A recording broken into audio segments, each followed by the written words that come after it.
Anugerah-Mu selalu baru setiap hari Tuhan. Rahmat-Mu selalu baru setiap hari Tuhan.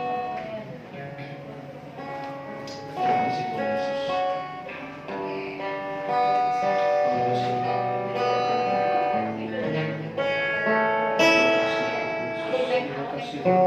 Tuhan, kami mau datang Tuhan pagi hari ini ke hadirat-Mu Bapa. Dan Tuhan sendiri yang turun, Tuhan sendiri yang berdaulat atas hidup kami. Hadirat-Mu yang penuh Tuhan melingkupi tempat ini Tuhan. Bahkan setiap hidup kami Tuhan dipenuhi dengan hadirat-Mu Bapa. Karena kami tahu Tuhan, saat hadirat-Mu nyata Bapa, dengan kuasa-Mu bekerja atas kami. Sudah kami boleh terima setiap anugerah-Mu, setiap mujizat-Mu Tuhan, bahkan kesembuhan, bahkan kelegaan Tuhan. Kami boleh nikmati Tuhan semua karena kebaikan Tuhan. Terima kasih Tuhan Yesus, terima kasih Tuhan Yesus. Sebab bait Allah adalah kudus dan bait Allah itu ialah kamu. Engkau kudus Tuhan, maka kami pun kudus Tuhan. Terima kasih Tuhan Yesus.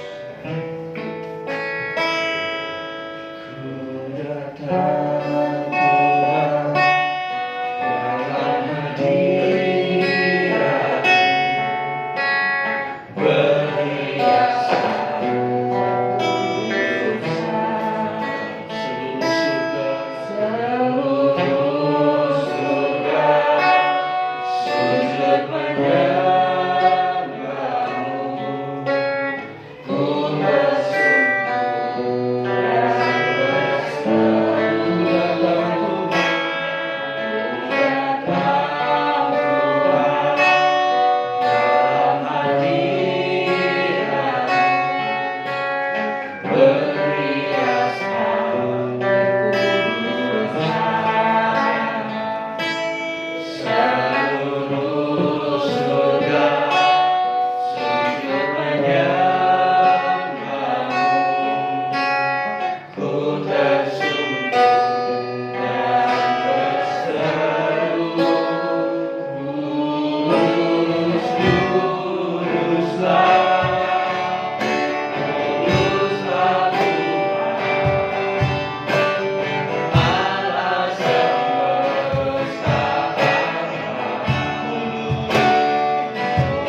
Allah semesta alam.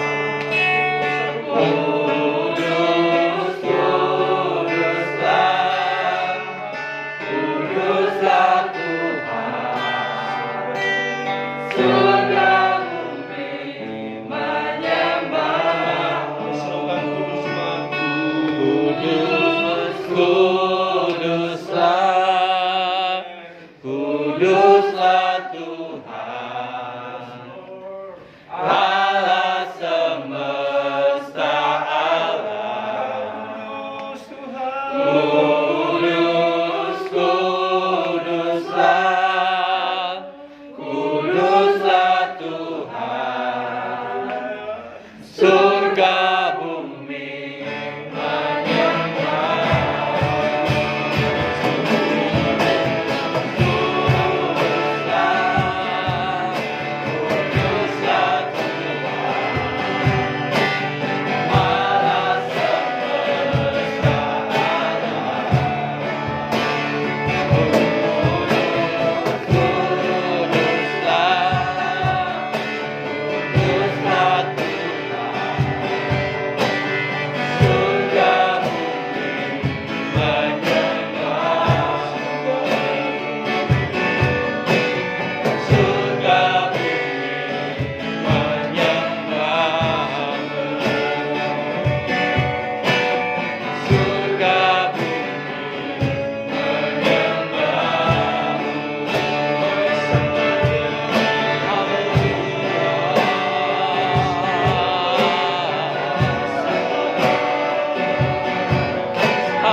kuduskan hidup kami Tuhan.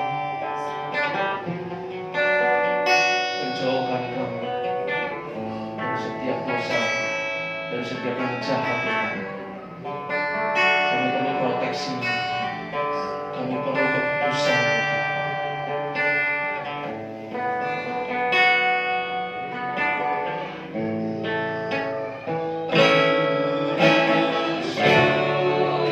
Mari sama-sama jemaat nyatakan, Kuduslah Tuhan, Kau kudus Tuhan. Allah semesta alam. Kudus, kuduslah Tuhan. Surga bumi menyembah.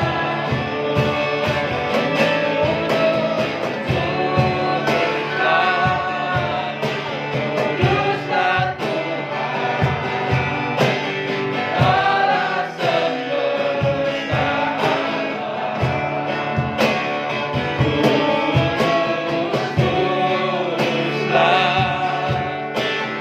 Kuduslah Tuhan, surga bumi menyembah.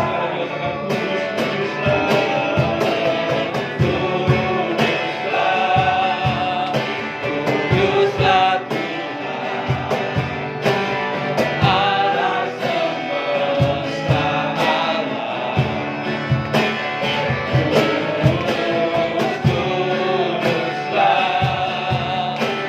Kuduslah Tuhan, surga bumi menyembah. Surga bumi menyembah. Surga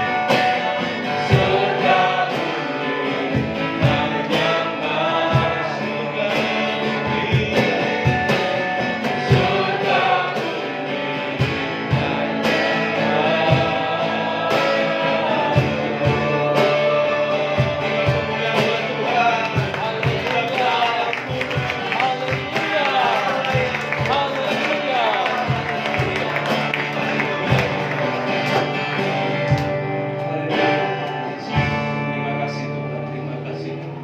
Terima kasih untuk hadirat-Mu, terima kasih untuk kekudusan-Mu Tuhan. Kami percaya Tuhan, kami sangat percaya Tuhan. Engkau hadir di tempat ini. Terima kasih Tuhan Yesus, terima kasih Roh Kudus. Yang mengucap syukur dan percaya Tuhan, hadirat-Mu yang menguasai kami saat ini Tuhan. Kekudusan-Mu Tuhan yang melingkupi setiap kami. Di dalam nama Yesus. Haleluya. Amin. Amin.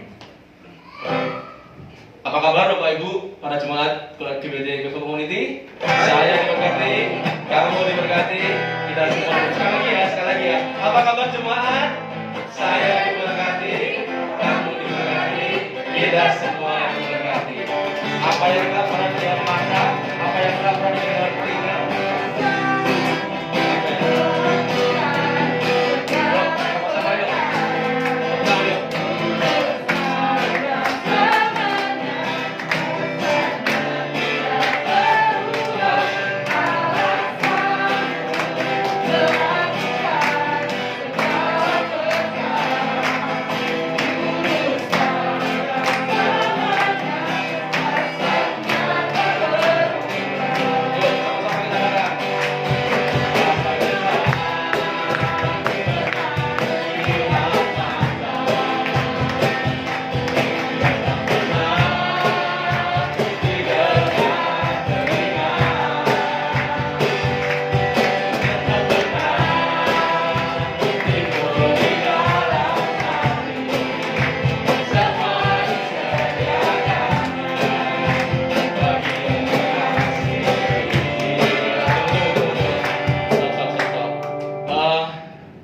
Di tempat ini semua mengasihi Tuhan kan? Amin. Mengasihi Tuhan ya. Amin. Berarti kalau kita mengasihi Tuhan, kita percaya semua disediakan. Amin. Amin. Apa yang nggak pernah kita lihat, apa yang nggak pernah kita dengar, apa yang nggak pernah kita rasa, itu Tuhan sediakan kok. Kalau kita mengasihi Tuhan. Amin. Jadi kita sama-sama menyanyikan pujian ini dengan senang hati ya. Dengan iman katakan ya. Yuk, come on. Yes.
Firman berkata, Tuhan, Engkau beserta aku, Tuhan.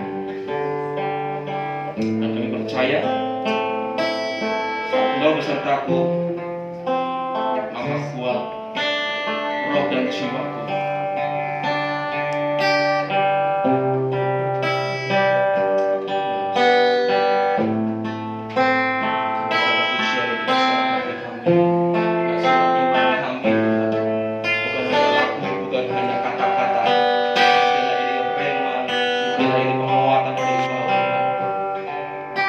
Kami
hidup yang kami hadapi. Karena kami tahu ada kekuatan yang selalu menopang kami. Kami tidak akan pernah tergeletak. Terima kasih Tuhan Yesus. Kau selalu ada buat kami. Terima kasih. Sekarang saatnya berbicaralah pada setiap kami. Ajari kami apa yang berguna untuk kehidupan ini. Ajari kami bagaimana caranya kami menjalani kehidupan ini. Sebab tanpa tuntunan kami mudah sekali disesatkan oleh dunia ini. Terima kasih untuk kesempatan pagi hari ini. Terima kasih untuk kehadiran. Terima kasih Kau tengah hadir di tengah-tengah kami. Terima kasih Tuhan.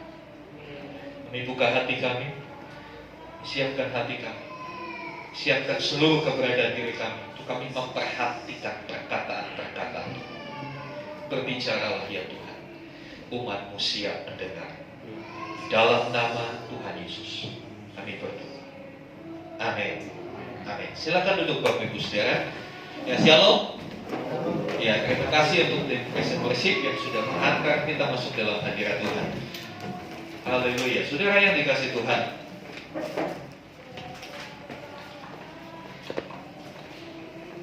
menjadi orang percaya itu bukan berarti kita hidup tanpa masalah. Jadi kalau ada pendeta yang mengajarkan kalau hidup jadi orang Kristen itu hidupnya nggak ada masalah, ya, saya pastikan jangan pernah didengar hal yang seperti itu. Ya, masalah tetap ada. Cuma bedanya buat kita orang yang mengasihi Tuhan selalu ada pertolongan dari Tuhan. Katakan amin. Amin. Saudara yang dikasih Tuhan, hanya kadangkala yang terjadi, saudara, kita mungkin ketika menghadapi masalah kita berdoa, pasti tentunya berdoa, ya kan? Kita berharap ketika kita berdoa, begitu amin, langsung cek M-Banking, wah saldo udah masuk. Iya. Kita berharap begitu sudah amin, hasil cek kesehatan kita langsung baik. Tapi faktanya kan gak seperti itu, saudara. Begitu kita selesai berdoa, masalah masih ada, belum segera terselesaikan.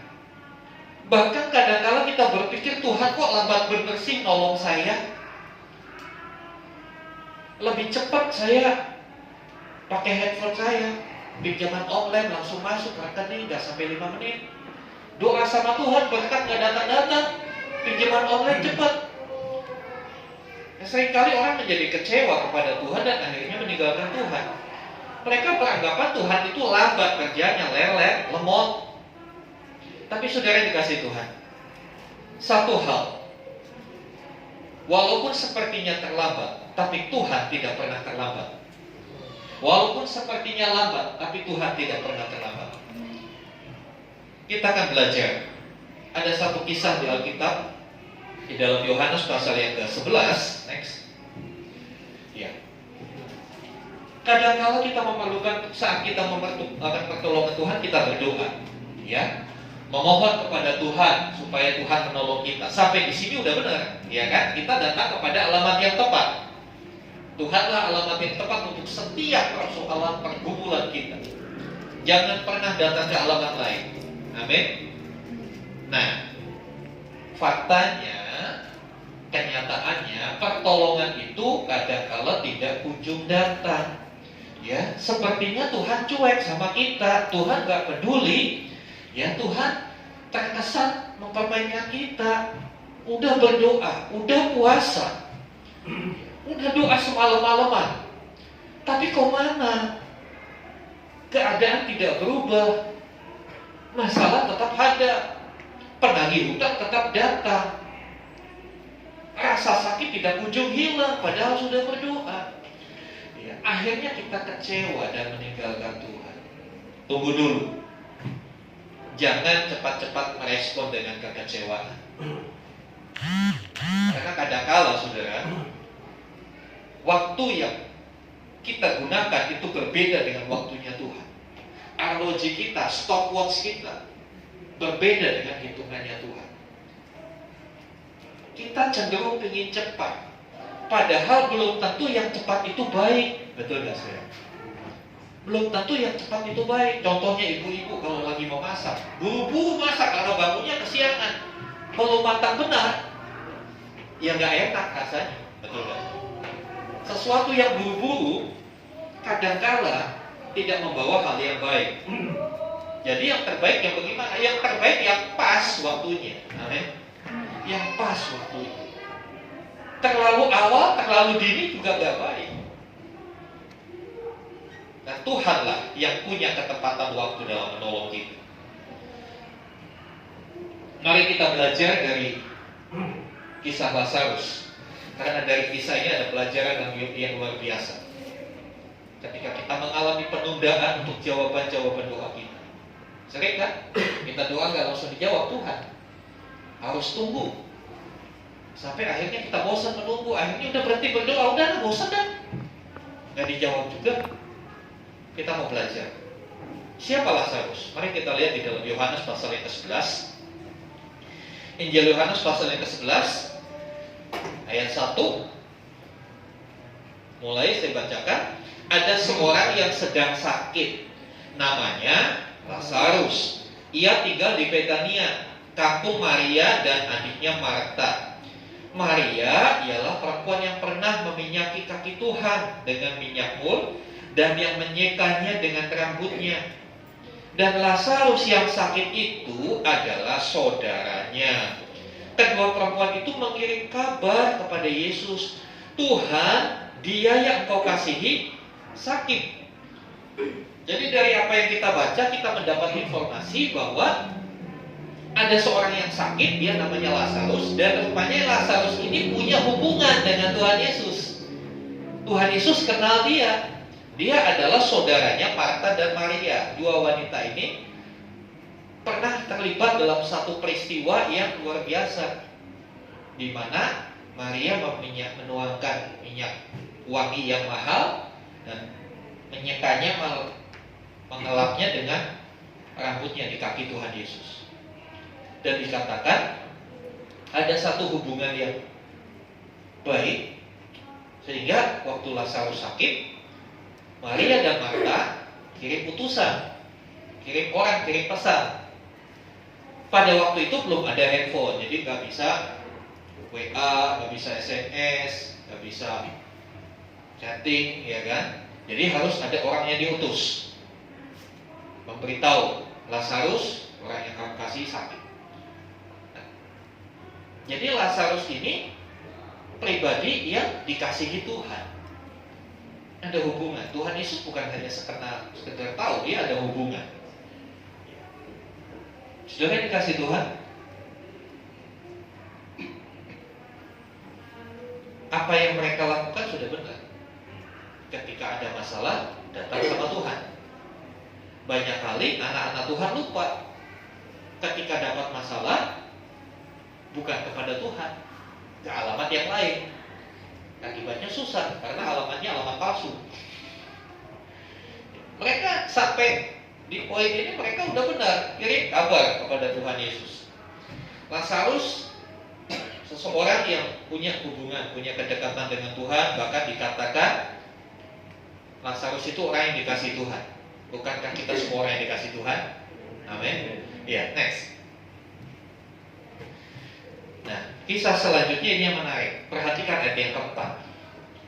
Ketika Yesus mendengar kabar itu, jadi kabar udah nyampe nih, ya, ia berkata, penyakit itu tidak membawa kematian, tetapi akan menyatakan kemuliaan Allah. Sebab oleh penyakit itu anak manusia akan dimuliakan. Yesus memang mengasihi Marta dan kakaknya dan Lazarus. Ayat 5 kembali menekankan bahwa Lazarus ini orang yang dikasihi. Selanjutnya, namun setelah didengarnya, jadi setelah Tuhan Yesus dengar kabar Lazarus sakit, artinya kalau bagi kita, setelah Tuhan Yesus dengar doa kita, harusnya dia menjawab dong, ya kan? Setelah dapat kabar langsung bertindak, seharusnya seperti itu. Tapi perhatikan ayat yang ke-6 ini. Namun setelah didengarnya bahwa Lazarus sakit, informasi Lazarus sakit sudah sampai kepada Tuhan Yesus, ya. Kalau di handphone sudah checklist 2, warnanya biru. kalau WA begitu ya. Dikatakan ia sengaja tinggal 2 hari lagi di tempat di mana ia berada. Loh, ini yang aneh. Orang yang dikasih sakit, dikasih informasi, kok nggak cepat-cepat bergegas? Kira-kira saudara kalau ada berita dari kampung orang tua sakit bagaimana? Cepat-cepat ingin pulang, betul ya? Padahal jarak antara Lazarus yang sakit sama Tuhan Yesus pada waktu itu hanya 3 mil. Hanya 2 mil, ya. Gak begitu jauh, kurang lebih 3-4 km aja, dekat. Lebih jauh ke SB. Tapi dikatakan Tuhan Yesus sengaja. Ada kata sengaja. Bukan karena dia sibuk, tapi memang dia pingin untuk menunda. Perhatikan, kadangkala doa-doa kita tertunda. Kadangkala jawaban Tuhan tertunda. Kadangkala pertolongan Tuhan tertunda. Kita belajar mengapa Tuhan sengaja berlambat-lambat. Sepertinya kok Tuhan sengaja berlambat-lambat. Nggak tanggung-tanggung bagi dia bilang 2 hari dia sengaja tinggal di situ, nggak mau pergi ke sana. Saya percaya murid-muridnya udah bilang ayo kita ke sana begitu ya. Udah heboh gitu. Tapi Tuhan Yesus dikatakan dia sengaja tinggal di mana dia berada. Dia tidak bergegas. Sepertinya Tuhan membiarkan. Saudara yang dikasih Tuhan, kenapa hal itu terjadi? Kita baca selanjutnya. Ayat yang keempat sebetulnya jawabannya.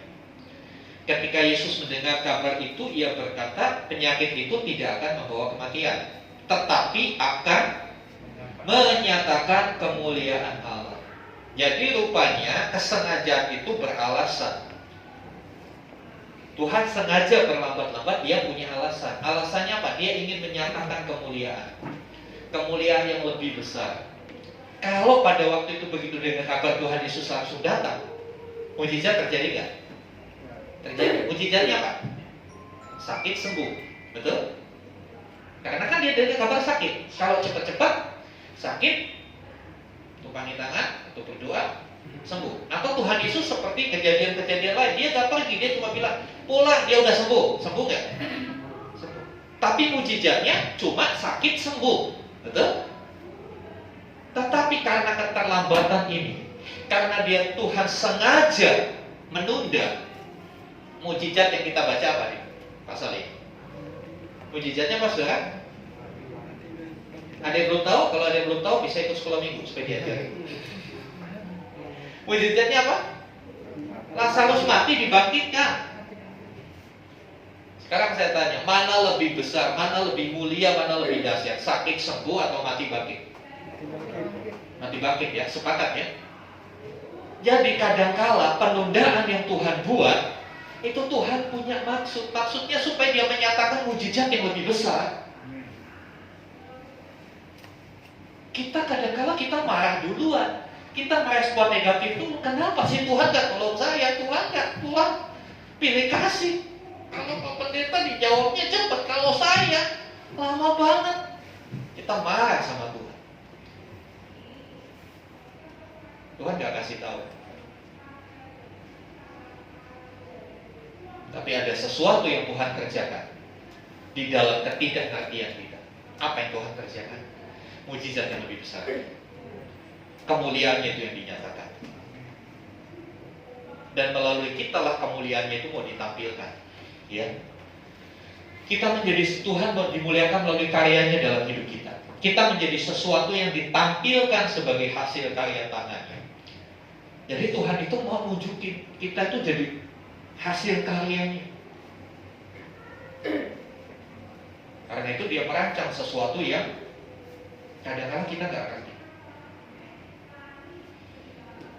Kebangkitan lebih besar kemuliaannya dibanding sembuh dari sakit.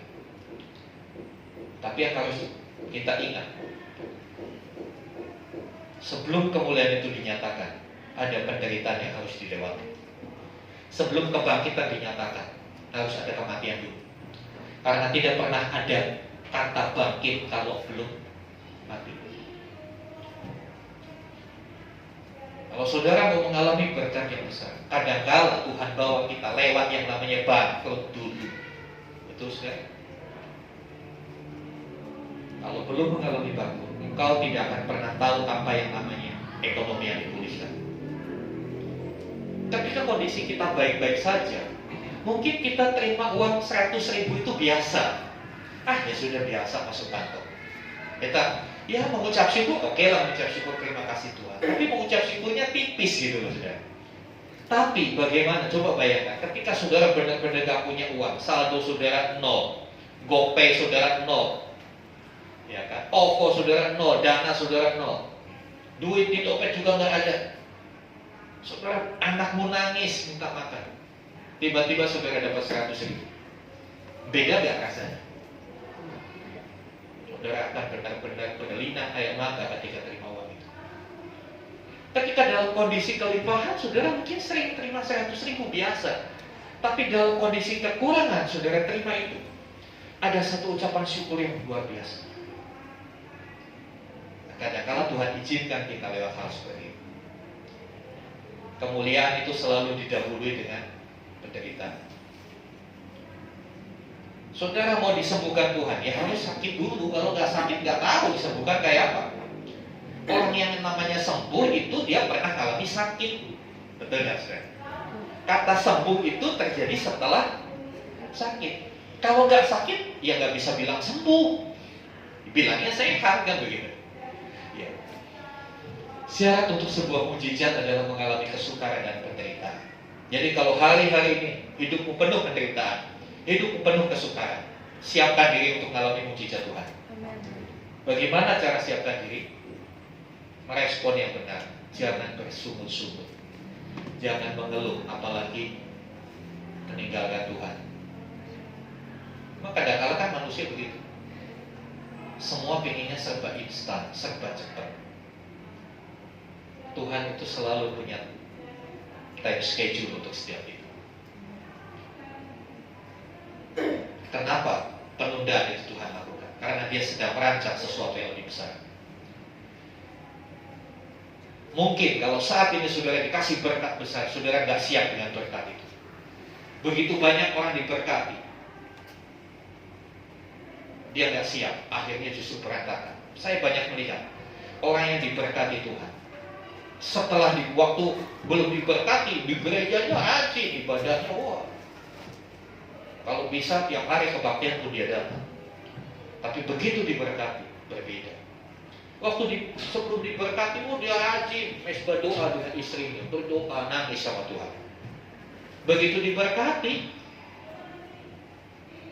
udah main sama perempuan lain. Makanya kadang-kala Tuhan tunda, supaya apa? Kitanya dulu disiapin untuk terima berkat. Kitanya dulu disiapin. Karena Tuhan gak mau kita jadi rusak. Begitu. Jangan sampai karena berkat itu hidup kita jadi rusak. Tuhan mau berkat itu benar-benar kita nikmati, amin. Maka lebih daripada itu, Tuhan mau ketika kita diberkati, kita bisa menjadi saluran berkat buat yang lain. Makanya dia bikin penundaan. Sama seperti saudara punya anak SD, mungkin badannya gede, tapi bilang, Pak, aku minta motor Ninja, dikasih gak? Ya tunggu kamu dewasa dulu. Seperti itu. Ada waktunya. Karena Tuhan mau apa yang dia kasih kepada kita itu benar-benar jadi berkat, bukan justru jadi musibah. Seperti saya katakan tadi, banyak orang yang diberkati jadi musibah. Hidupnya meninggalkan Tuhan, keluarganya jadi berantakan. Ya karena berkat itu. Tidak selamanya berkat menjadi berkat, saudara. Kalau kita gak siap. Selanjutnya, apa maksudnya? Tuhan menunda. Next. Ya. Ayat yang ke-15 dari pasal 11 ini. Mulai 14. Karena itu Yesus berkata dengan terus terang, Lazarus sudah mati. Tetapi syukurlah aku tidak hadir pada waktu itu. Sebab demikian lebih baik bagimu, supaya kamu dapat belajar percaya. Mari kita pergi sekarang kepadanya. Saudara dikasih Tuhan, ini kalimat ini agak aneh. Begitu tahu Lazarus mati, kok Tuhan Yesus bilang, syukur saya nggak datang. Ini kan kayaknya lucu ya. Syukur saya nggak datang.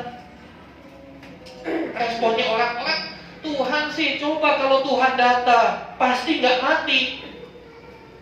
Kalau kita melihat sesuatu, iya, sudah terlambat. Wah, sudah rusak semuanya, udah nggak bisa dipulihkan. Oh, namanya mati kan udah nggak bisa dipulihkan.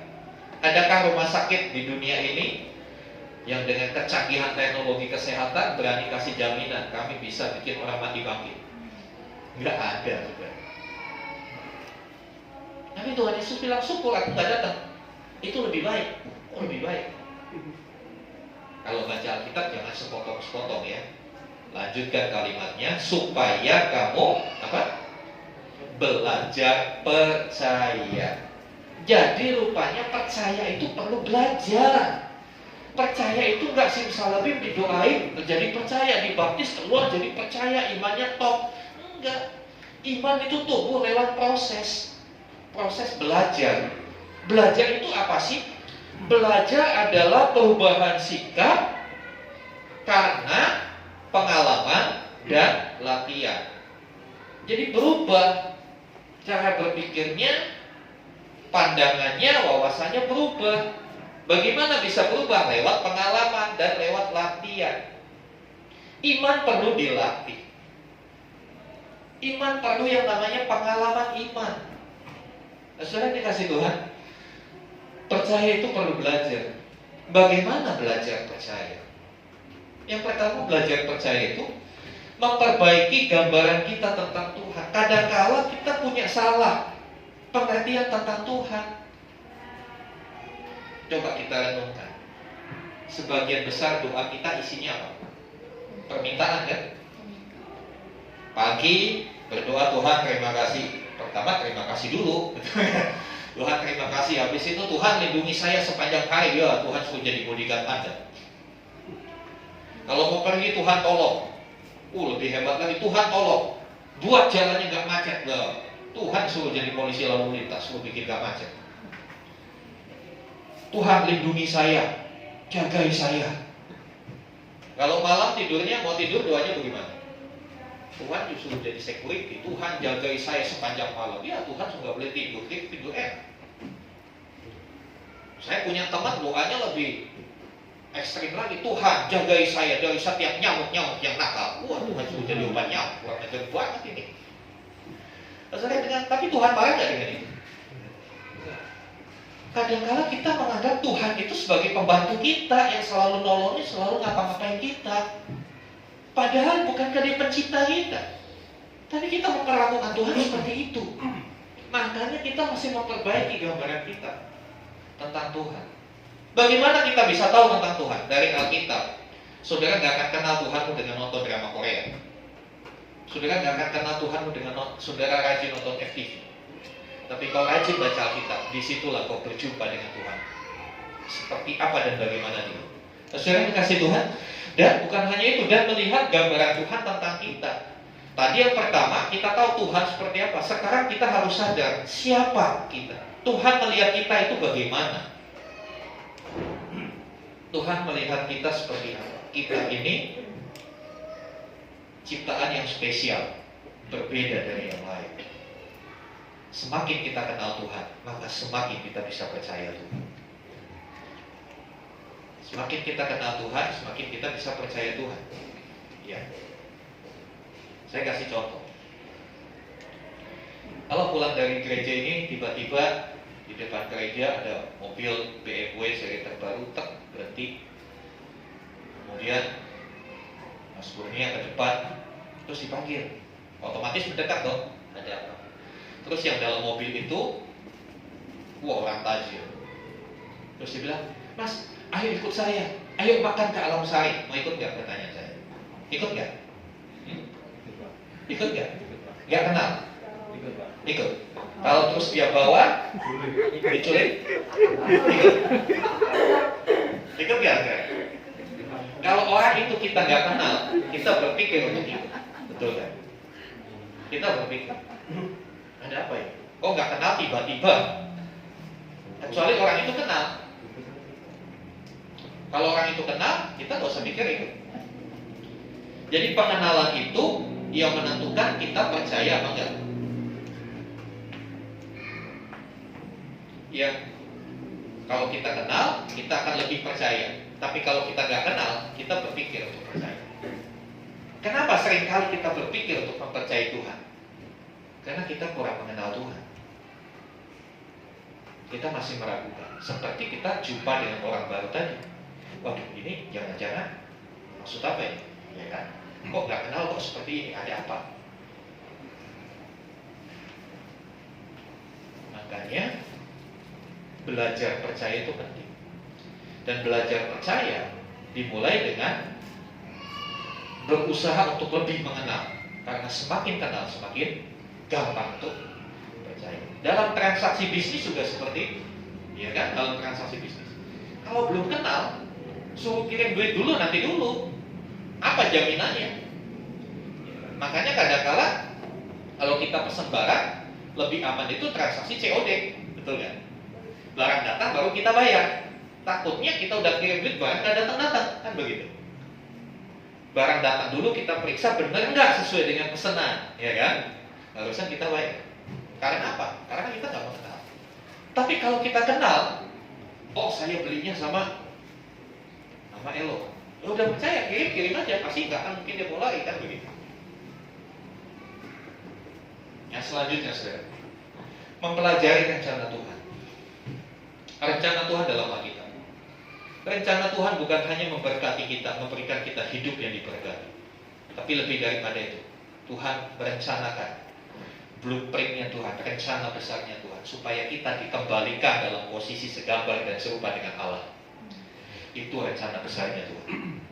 Rencana Tuhan itu bukan urusan-urusan yang materi duniawi, tapi sebetulnya rencana penyelamatan Tuhan supaya kita kembali seperti gambar dan rupa Allah, seperti sebagaimana waktu kita pertama kali diciptakan. Ya.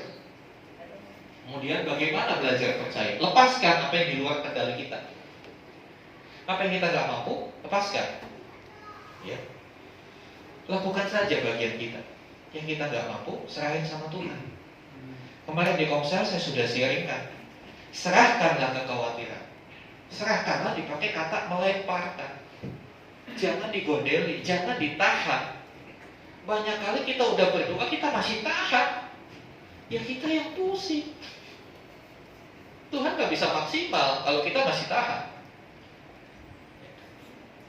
Sama seperti saudara, misalnya saudara punya arlojinya rusak, datang ke tukang servis, Pak tolong diservis, ini mati.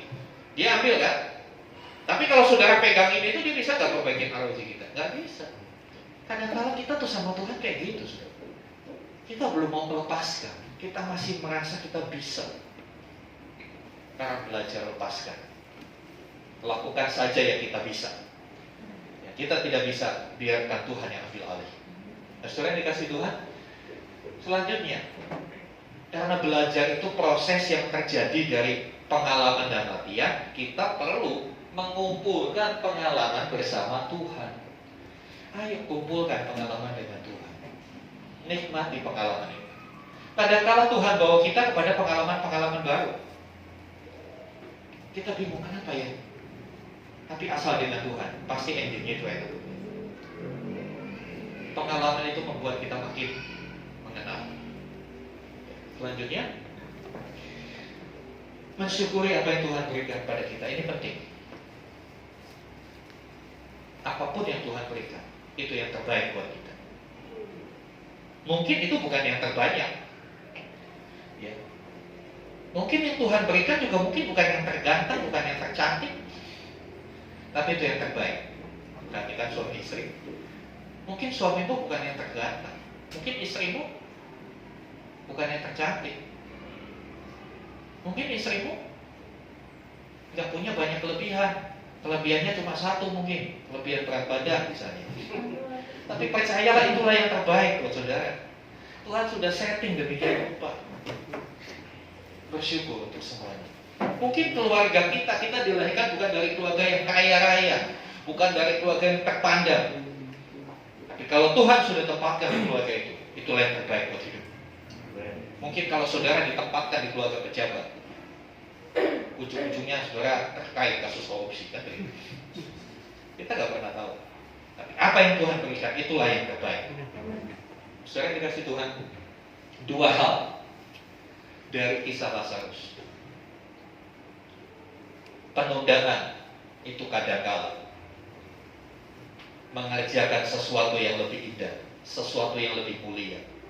Bukan hanya sekedar sakit sembuh, tapi kita perhatikan, mati pun bisa dibangkitkan oleh Tuhan. Bagi Tuhan tidak ada perkara yang terlalu sukar untuk Dia bertindak.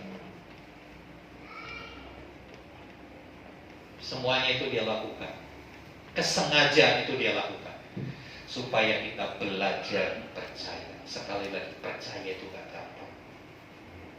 Kadang-kala percaya itu harus berlawanan dengan logika kita, dengan perkiraan kita.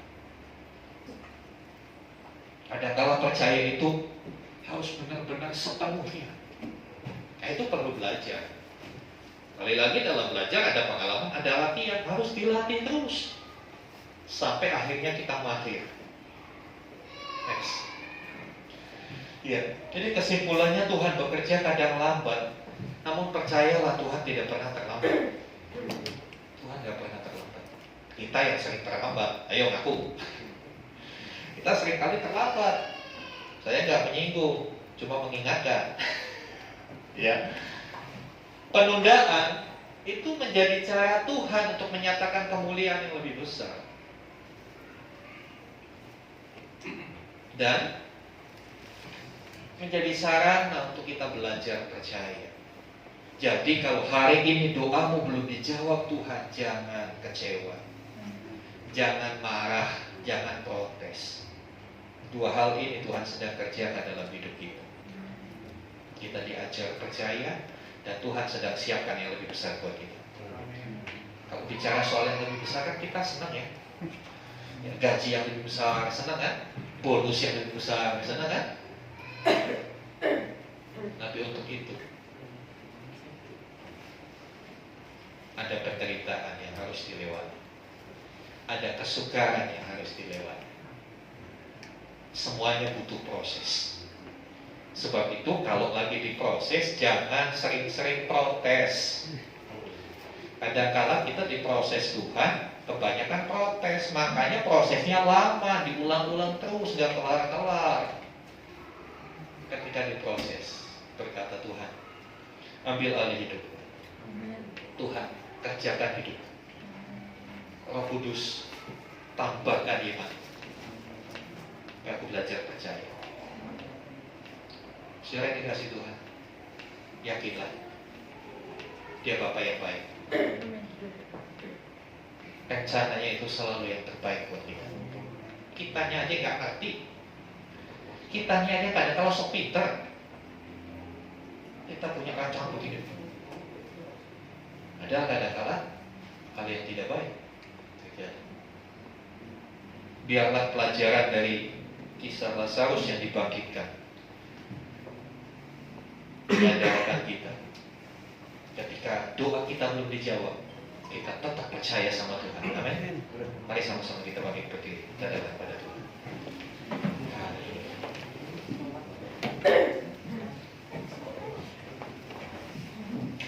Kita mau mempercayai apa yang Alkitab katakan. Ketika firman-Nya berkata bahwa Tuhan beserta kita, biarlah itu membuat roh dan jiwa kita jadi kuat. Mari kita naikkan pujian. Firman-Mu berkata, Kau beserta.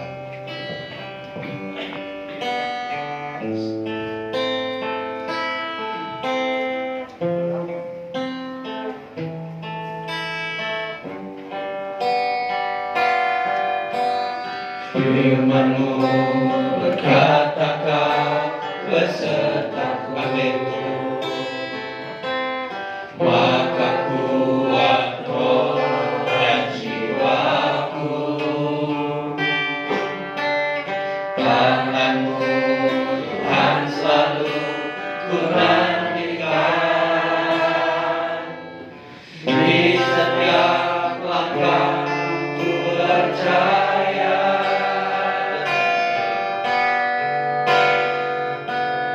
dengan sayangmu ku akan terbang tinggi di tengah badai hidup. Ku tak menyerah, Kau kekuatan dan perlindungan bagiku. Pertolonganmu di tempat maha tinggi, ku mengangkat tanganku, aku berserah. Kau ku nantikan, Kau yang ku sembah, Yesusku, Rajaku. Mari kita firman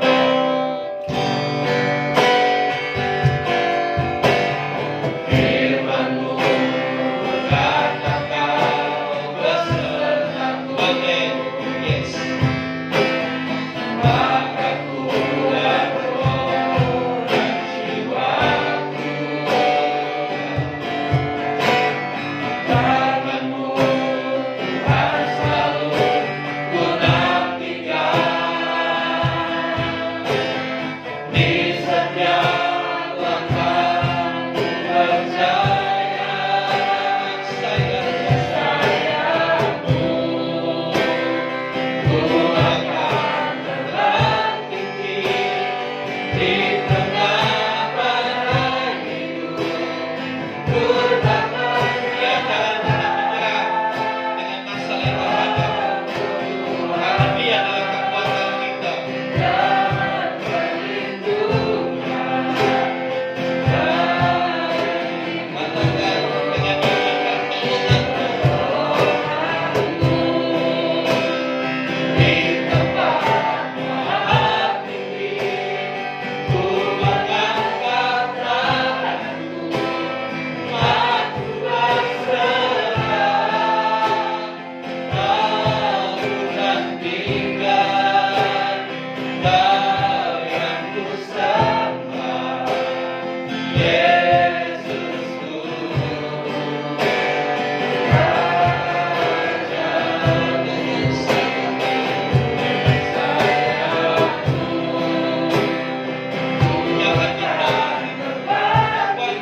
mengatasi setiap masalah apa yang kau hadapi hari-hari ini. Jangan pernah menyerah.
walaupun kadang Engkau sengaja menunda pertolonganmu, tapi kami mau tetap percaya Engkau lakukan yang terbaik bagi kami.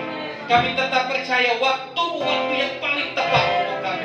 Ampuni kami kadang-kala kami tidak sabar, kadang-kala kami marah, kami menggerutu, bahkan kami mencari pertolongan lain. Ampuni kami Tuhan. Kami mau bertobat dari itu semua, karena kami mau terus menantikan Tuhan, menantikan pertolongan Tuhan dengan penuh kepercayaan.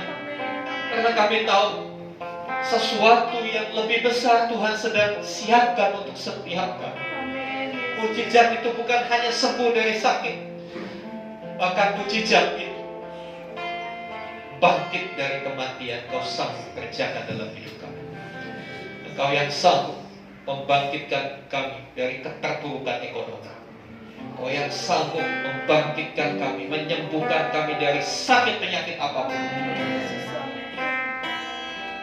Bahkan lebih daripada itu, Kau yang sanggup membangkitkan setiap kerohanian yang mati. Sebab itu, biarlah kekuatan dari Tuhan melimpah buat setiap umat Tuhan.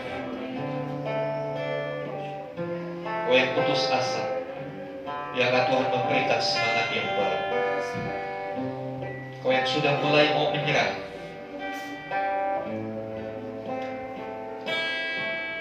ada pengharapan bagimu. Dia juru selamat.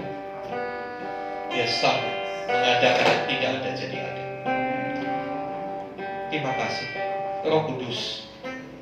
Teruslah ajar kami untuk percaya. Roh Kudus, ajar kami untuk kami mengerti setiap kebenaran Tuhan, bukan dengan hikmat kami, bukan dengan kepandaian kami, tapi dengan pewahyuan dari Tuhan kami boleh mengerti, mengenal Tuhan lebih baik lagi. Terima kasih Tuhan. Berkati umat. Hari-hari ini ketika doa kami belum dijawab, biar kami mau tetap percaya kepada Tuhan. Kami tidak bergeming dari keyakinan kami. Karena kami tahu pada saatnya semuanya akan baik-baik saja. Pada akhirnya kami akan melihat bahwa semuanya Tuhan kerjakan karena Tuhan mengasihi kami. Terima kasih Tuhan. Puji nama di dalam nama Tuhan Yesus kami berdoa. Haleluya. Amin. Silakan duduk saudara.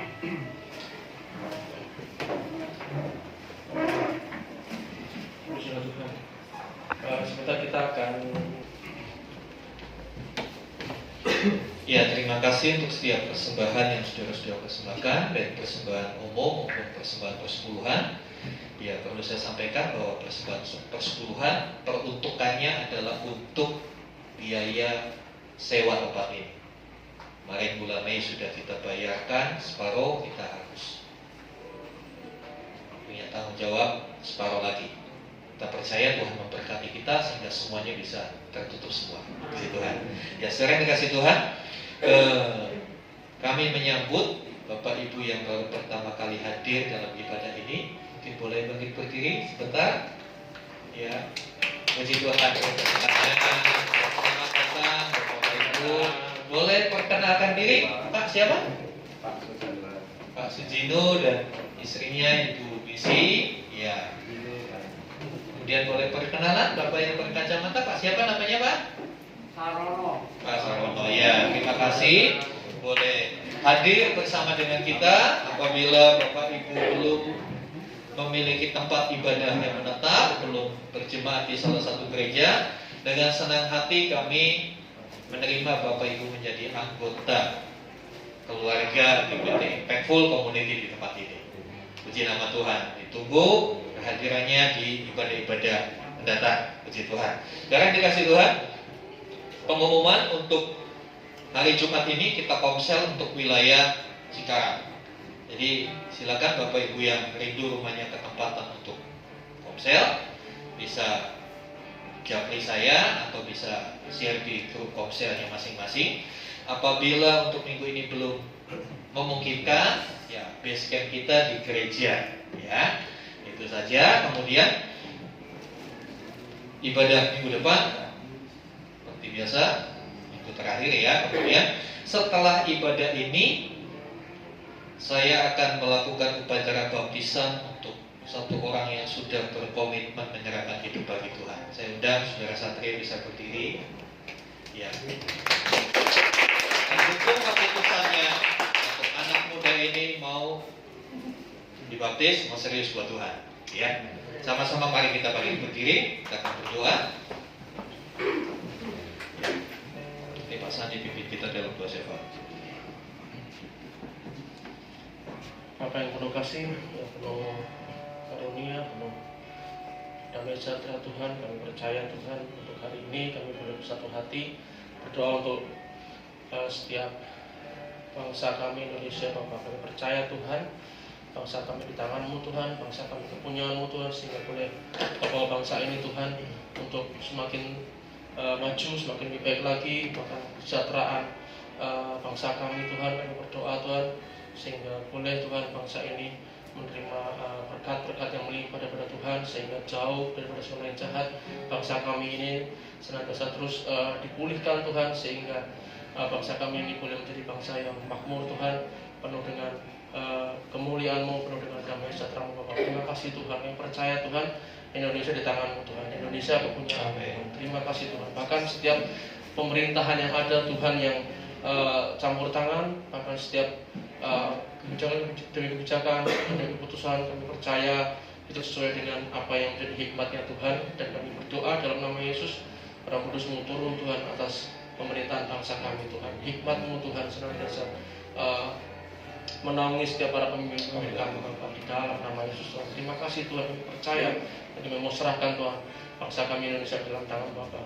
Berdoa juga Tuhan untuk lingkungan di tempat ini Bapak, kami percaya Tuhan sendiri yang proteksi Tuhan, baik kanan kiri depan belakang tempat ini Tuhan sendiri yang tutup bungkus dengan musda Roh yang kudus, sehingga kami boleh beribadah dengan aman, nyaman, dan kami percaya Tuhan Tuhan sendiri yang berdaulat atas setiap gereja kami Bapak, sehingga lingkungan di tempat ini pun boleh senantiasa berdamai dengan setiap hidup kami, berdamai dengan gereja kami, dan kami percaya Tuhan setiap RT RW boleh senantiasa bersama-sama Tuhan membawa kehidupan yang lebih baik lagi Bapak. Terima kasih Tuhan Yesus, kami bersyukur, kami percaya Tuhan gereja kami boleh menjadi dampak yang luar biasa Tuhan.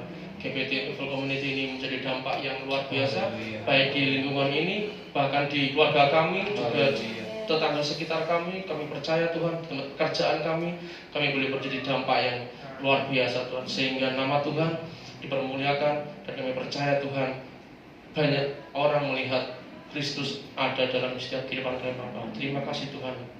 Berdoa kepada jemaat yang ada juga Tuhan, yang percaya setiap pergumulan mereka Tuhan, Tuhan yang tahu, Tuhan yang campur tangan, ambil alih setiap apa yang mereka kumpulkan, sehingga pergumulan yang ada Tuhan boleh menjadi jawaban atas setiap hidup mereka. Tuhan menjadi jawaban, dan doa-doa mereka Tuhan yang jawab. Apapun Tuhan yang menjadi kehendak-Mu terjadilah atas setiap kehidupan setiap kami para jemaat Bapak. Terima kasih Tuhan Yesus, diberkatilah setiap kami Tuhan. Apapun yang kami lakukan Tuhan buat berhasil, apapun yang kami kerjakan, kami mau melakukan semuanya untuk Tuhan, bukan untuk manusia Bapak. Terima kasih Tuhan Yesus, terima kasih Roh Kudus. Kami sebentar kami terima berkat-berkat daripada Bapak. Bapak, kami juga bersyukur kalau saudara kami Satria mengambil keputusan untuk memberi diri dibaptis. Teguhkan akan keputusannya, dan biarlah upacara baptisan yang sebentar kami akan lakukan. Tuhan hadir, Tuhan sendiri yang membaptis, Tuhan sendiri yang membawa Satria untuk mengalami kehidupan yang diperbaharui semakin serupa dengan Kristus. Terima kasih Tuhan. Bersyukur untuk anak-anak kami yang menyelesaikan tahun ajaran ini, mereka yang naik kelas, mereka yang naik jenjang pendidikan. Tuhan, kami berdoa kiranya terus Tuhan menyertai mereka, supaya di tahun ajaran yang akan datang mereka menjadi lebih rajin, lebih bersemangat dalam belajar, karena itu semua berguna untuk masa depan mereka. Terima kasih Tuhan, terima kasih. Berkati setiap orang tua, cukupkan setiap kebutuhan pendidikan anak-anak, sehingga tidak ada yang terkendala untuk pendidikan. Terima kasih Tuhan. Kami bersyukur untuk saudara-saudara kami yang boleh bergabung dalam ibadah hari ini yang baru pertama kali. Kiranya Tuhan memberkati saudara-saudara kami Agar kehidupan iman mereka makin bertumbuh di dalam Tuhan. Terima kasih Bapa di surga. Mari saudara yang dikasih Tuhan, buka hatimu, angkat tanganmu, dan sekarang terimalah rahmat anugerah dari Allah Bapa di surga. Di dalam kasih dan karya Tuhan Yesus, bersama-sama penyertaan pengurapan Roh Kudus, terimalah berkat jasmani, terlebih lagi berkat rohani. Jadilah berkat di mana Tuhan menempatkan kita. Karena itu pergilah, jadikanlah semua bangsa muridku. Baptislah mereka dalam nama Bapa dan Anak dan Roh Kudus, dan ajarlah mereka melakukan segala sesuatu yang telah kuperintahkan kepadamu. Dan ketahuilah aku menyertai kamu senantiasa sampai kepada akhir zaman. Demikian kita menantikan kedatangan Tuhan Yesus kali yang kedua. Hingga pada saat itu ketika Dia datang kali yang kedua, Dia akan membawa kita masuk dalam kekekalan, kebahagiaan sejati. Supaya di mana Tuhan Yesus berada, di situ pun kita boleh berada. Terima kasih Tuhan. Di dalam nama Tuhan Yesus kami berdoa. Haleluya. Amin.